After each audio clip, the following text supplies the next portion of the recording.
PMN news. এই যে একটা মানে মানসিক অবসাদগ্রস্ত তাকে এইভাবে পিটিয়ে মারলো, কি বলবেন? আমি মনে করি না কি সেইভাবে অত মানসিক রুগী ছিল সেরকম। কেন যদি মানসিক রুগী থাকতো তাহলে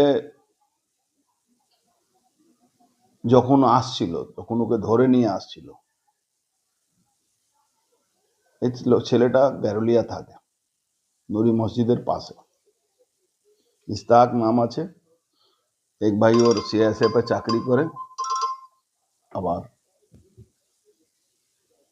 ওকে বাহাল তবিয়তে ধরে নিয়ে আসে। কেন ধরে নিয়ে আসে? এরা একটা সিন্ডিকেট চালায়, লোহা যত মিলে ফ্যাক্টরিতে লোহা চুরি হয়। এই সিন্ডিকেটে এদের সন্দেহ হয়েছে এই ছেলেটা এদের কোথাও মাল রেখেছিল চুরি করে, মালটা চুরি করেছে। অথচ এই ধরনের লোকটা নিরীহ ছেলে, একটু মাঝে মাঝে ব্যালেন্স হারিয়ে দেয়, মাঝে মাঝে ডিসব্যালেন্স থাকে, এরকম আছে শুনেছি। আমরা অনেকক্ষণ অপেক্ষা করলাম। এই ঘটনা আমার বাড়ির সামনে 18 নম্বর গলি, বিএল নম্বর 18, 18 নম্বর ওয়ার্ড, আমার পুরনো বাড়ির ঠিক সামনে গলি, যে গলিতে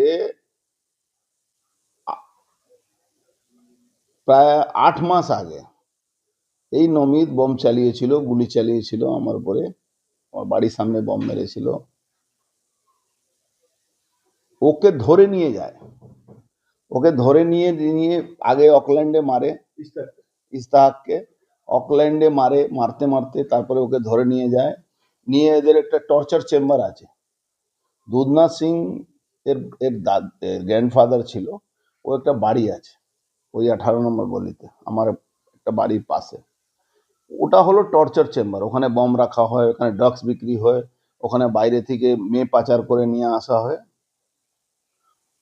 ওর মধ্যে বোমও ব্লাস্ট হয়েছিল, আপনারাও ওটা কভার করেছিলেন। এই ঘটনাটা একটা অদ্ভুত ভাবে পিটিয়ে মারা, মানে পাবলিককে দেখানো, পাবলিককে দেখিয়ে পিটিয়ে পিটিয়ে মারা। এর আগে ওই গলিতে 2021 সালে রাজু সাউকে গুলি করে খুন করেছিল এই নমিত তার গ্যাংটা। এই নমিত তার গ্যাংটা মনোজ চৌধুরী বলে একটা লোক আছে, সেই সময় বিজেপি করতো, মানে বিজেপি করতো না, ওখানে থাকতো, ইউনিয়ন করতো। তাকে পিটিয়ে পিটিয়েছিল। ও অনেকদিন হসপিটালে ছিল, তারপরে ও তৃণমূল কংগ্রেস জয়েন করে আবার ওকে মারধর করে। ওখানে তরফদার সাহেব বলে একটা সাহেব ছিল, তাকে পিটানো হয়, পিটিয়েছিল পাবলিকে। এর একটা মিনিয়া আছে, হবি আছে, কি আমি লোকগুলোকে মারবো, এই দল বল বেঁধে লোকগুলোকে মারবো, আমাকে পুলিশ কিচ্ছু করতে পারবে না। আপনি জানেন কি জানেন না, আপনারা 2বার ড্রাগ কেস খেয়েছে এনআইএ।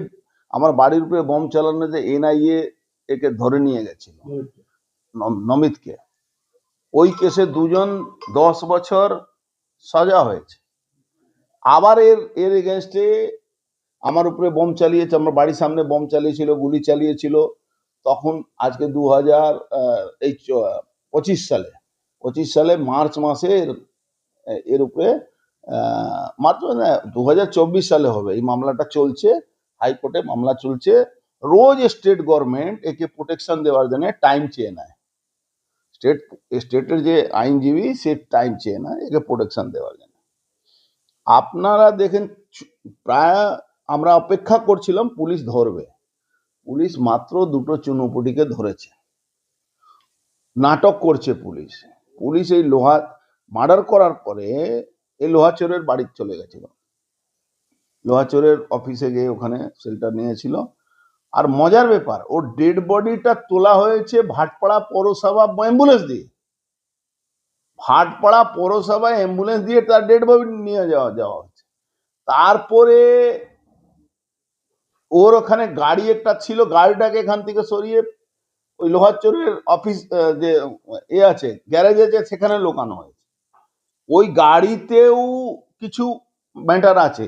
আর ওই যে টর্চার চেম্বার ওর বাড়িটা, ওখানে পুলিশ যদি তদন্ত করে অনেক কিছু ওখানে পেত। আমরা অপেক্ষা করছিলাম কি পুলিশ কি করে, পুলিশ কিচ্ছু করলো না, রাত্রিবেলা নাটক করছে, পুলিশ কমিশনার আসছে, এ আসছে, ও আসছে।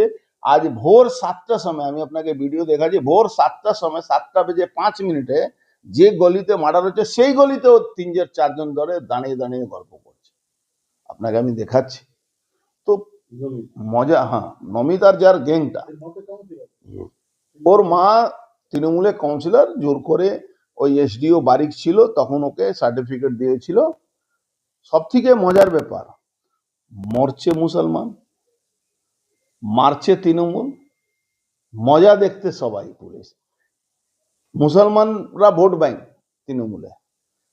जनहित से जुड़ी खबरों के लिए PMN न्यूज को लाइक करें, शेयर करें और चैनल को सब्सक्राइब जरूर करें।